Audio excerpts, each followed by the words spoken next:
Revisando Netflix, me encuentro con Legado, un teleculebrón sobreactuado español que se convirtió en un placer culposo para mí.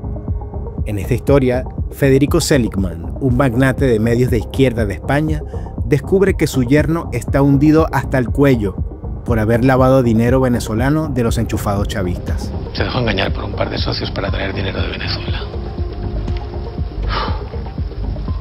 Desapareces 2 años y se va todo a la mierda. Qué poca vergüenza tienes. Con esta premisa decidí verla para saber si de casualidad habría más referencias, por ejemplo, a Delcy Rodríguez, a José Luis Rodríguez Zapatero o al mismo Hugo Chávez, en una historia donde los corruptos de Maduro también esconden sus millones en Madrid. Este gancho de la serie Legado me dio pie para actualizar los escándalos que se han desatado desde Venezuela con los gobiernos socialistas españoles, en más de 20 años de régimen chavista. Por eso, hoy traemos 4 escándalos que superan cualquier guión de Netflix. Traiciones, maletas sospechosas y políticos que juran no saber nada. Quédense hasta el final porque no dejamos nada ni nadie fuera. Incluso hablaremos de las recientes menciones que recibió un expresidente interino de Venezuela, quien inevitablemente salió chispeado del lodazal de la corrupción entre España y Venezuela. Soy Jaime Garbet y esto es G-News, el canal aliado de Casto Ocando News, con las historias que no debes olvidar. Estos 4 escándalos atan al chavismo con los gobiernos socialistas de España desde 2012 hasta 2025. Nombres, pruebas y un espejo con la ficción de la serie Legado, donde el dinero venezolano apesta a traición. Arranquemos. ¿Le preocupa que tenga pagos suyos millonarios de una petrolera venezolana, señor Aldama? 2013. El chavismo nadaba en petrodólares y Raúl Morodo, embajador español bajo el gobierno de Rodríguez Zapatero, se dio un festín. Él y su hijo Alejo desviaron 4.5 millones de euros de PDVSA a cuentas en España y Suiza, con facturas falsas por consultorías que nunca existieron. Vaya pillo terminó siendo don Raúl. El diplomático español fue sentenciado a 10 meses de cárcel, mientras que su hijo recibió 2 años de condena después de negociar y pagar millonarias multas. ¿Se declara culpable de este delito y se conforma a cumplir las penas señaladas? Sí, señor presidente. Los españoles crearon 3 empresas para disimular que todos los servicios eran prestados por una sola persona, el hijo de Morodo.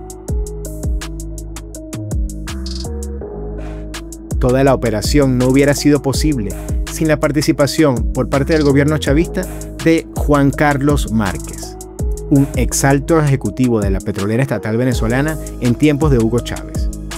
Márquez fue clave en la operación, encargándose de administrar parte de los fondos ilícitos y enlazando a los Morodo directamente con Hugo Chávez y Rafael Ramírez, el zar petrolero de la época, quien autorizó todos y cada uno de los pagos a las empresas de maletín creadas para la trama. Márquez se encontraba prófugo cuando estalló el escándalo y fue capturado en el aeropuerto de Madrid volviendo de Estados Unidos. Fue interrogado por el juez y dejado en libertad con prohibición de salida del país. Pero, poco después, encontraron el cadáver del venezolano en una casa a las afueras de la capital española. Raúl Morodo es apenas el principio de una espiral de negocios ilícitos de distinto tipo, que mantiene viva la relación entre la España gobernada por los socialistas y el régimen de Caracas. José Luis Rodríguez Zapatero, en cuya era floreció este caso, será clave para desentrañar las diversas tramas de corrupción entre el chavismo español y el chavismo venezolano. Su nombre aparecerá una y otra vez. Vayámonos ahora hasta el 2020, aeropuerto de Barajas. Delcy Rodríguez, sancionada por la Unión Europea y con prohibición de pisar el viejo continente, aterriza con 40 maletas que nadie tocó. ¿Quién la recibe como jefa de Estado? José Luis Ábalos, el ministro de Sánchez, junto a Koldo García y Víctor de Aldama. El presidente Pedro Sánchez dio el OK por WhatsApp, según la Guardia Civil. Vaya comité que le montaron a la vicedictadora, ¿no? En el vuelo también venía, por cierto, Jorge Jiménez, el presidente de la Federación Venezolana de Fútbol, de quien les hablamos hace poco, y quien entregó en cash a Víctor de Aldama $80.000 para, según se conoció de sus conversaciones telefónicas, seguir alimentando la maquinaria. La trama es de película. Koldo y Aldama se embolsaron 54 millones de euros en contratos de mascarillas sin licitación y negociaron 104 lingotes de oro venezolano por 68.5 millones de dólares. En legado, el esposo de Guadalupe lava dinero chavista. Aquí, Aldama lava el oro que Delcy vende sin control. Pero el escándalo no termina y aún hoy está vivito y coleando. Por eso es que el pasado 16 de junio, Sánchez, en una rueda de prensa, se mostró como víctima institucional de los hechos. Dijo que desconocía todo y que la culpa era de quienes traicionaron su confianza. Sánchez ahora enfrenta presiones por encubrimiento, mientras se ha negado a dimitir o a llamar a elecciones.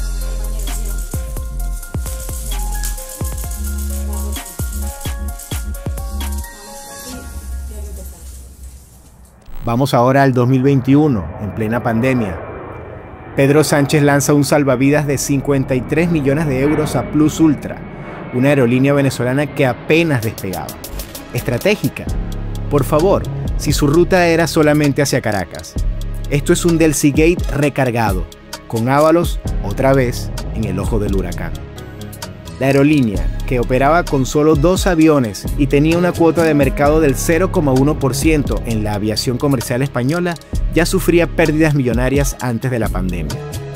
Ningún banco estaba dispuesto a financiarla, por lo que el gobierno tuvo que justificar sus ayudas, argumentando su carácter estratégico para conectar España con Latinoamérica y mantener puestos de trabajo directos e indirectos. La Fiscalía sostiene que Plus Ultra supuestamente utilizó parte del rescate para devolver presuntos préstamos depositados en cuentas en el extranjero pertenecientes a empresas vinculadas a una presunta organización criminal. Esta red estaría implicada en actividades ilícitas, como la venta de oro del Banco Central de Venezuela y otros programas estatales, como los comités locales de abastecimiento y producción, llamados CLAP. Según las autoridades francesas y suizas, estas operaciones se habrían utilizado para blanquear grandes sumas de dinero procedentes de malversaciones cometidas por funcionarios venezolanos. Aunque la Fiscalía Anticorrupción presentó una denuncia ante la Audiencia Nacional, esta fue rechazada por considerar que los principales delitos ocurrieron en Venezuela y no son de su competencia.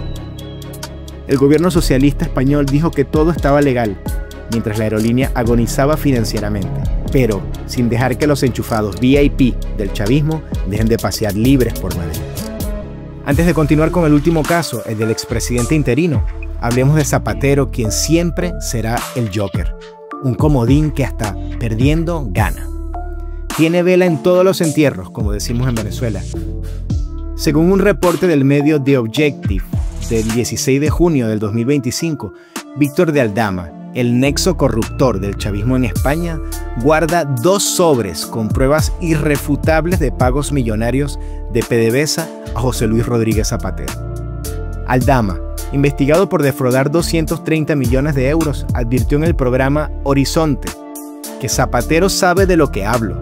Le llevé en mi avión privado de Caracas a Santo Domingo, que explique él qué hacía conmigo. Sino que dé explicaciones el señor Zapatero, porque también le he escuchado en alguna ocasión hablar de mí en algún mal tono. No entiendo por qué este señor habla mal de mí, porque lo único que yo sigo con él es correcto y encima me han pedido que le lleve en mi avión privado de Caracas a Santo Domingo y le he llevado. Entonces que explique qué hacía el señor Zapatero conmigo en ese avión, que lo explique él. Estos sobres podrían sacudir la política española, pero también podían probar que Zapatero, uno de los grandes representantes del chavismo en el mundo, podría estar en el centro de una red internacional de corrupción.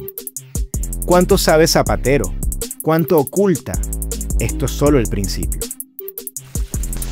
Ahora veamos el último caso destapado hace pocos días. Recientemente nos enteramos que hasta la oposición venezolana sale en las investigaciones del caso Koldo. Audios de la Guardia Civil pillan a Koldo ofreciendo a Ábalos 500.000 euros al mes de Citgo, empresa controlada por un presidente interino que todos conocemos. El trato: conectar con Sánchez y lograr el reconocimiento del gobierno legítimo interino. Error de Guaidó y de su entorno. Hasta ahora él mismo lo niega. Los audios recopilados por la Guardia Civil muestran que Ábalos, en 2019, intentó interceder para que Sánchez hablara con Guaidó. Según dice el relato de los audios, Guaidó estaba sumamente agradecido porque sabía que Ábalos se había esforzado para lograr el reconocimiento de su interinato. Desde Miami, el expresidente interino acusa a Pedro Sánchez de traicionar la causa. De Sánchez solo hablé una vez, dijo, cuando me llamó para anunciar el reconocimiento del gobierno interino. Nunca mostró verdadero interés por apoyar la libertad de Venezuela. Con estas revelaciones queda claro por qué, dijo Guaidó. ¿Pero Guaidó realmente estuvo involucrado en esto? Lo cierto es que los tentáculos de la corrupción entre España y Venezuela son muy largos. Desde Morodo hasta Guaidó, la corrupción del chavismo español ha encontrado en el Palacio de la Moncloa un terreno propicio para florecer. El dinero, ya sabemos, no tiene fronteras ni ideología, y los políticos siempre miran para otro lado. Desde Zapatero, Sánchez, Ábalos, todos conectados con Delcy, Maduro, Jiménez y decenas de corruptos de PDVSA. Y ahora también el presidente interino. Su caso termina siendo la cereza de este fétido pastel. Los escenarios de la corrupción chavista son tan comunes en tantas partes del mundo que los guionistas de Netflix encuentran inspiración leyendo noticias sobre Venezuela. Este es el verdadero legado que deja la dictadura de Caracas. Si te parecen interesantes nuestros contenidos, compártelos y coméntanos tus ideas y sensaciones sobre la actual relación oscura entre los gobernantes españoles y los dictadores venezolanos.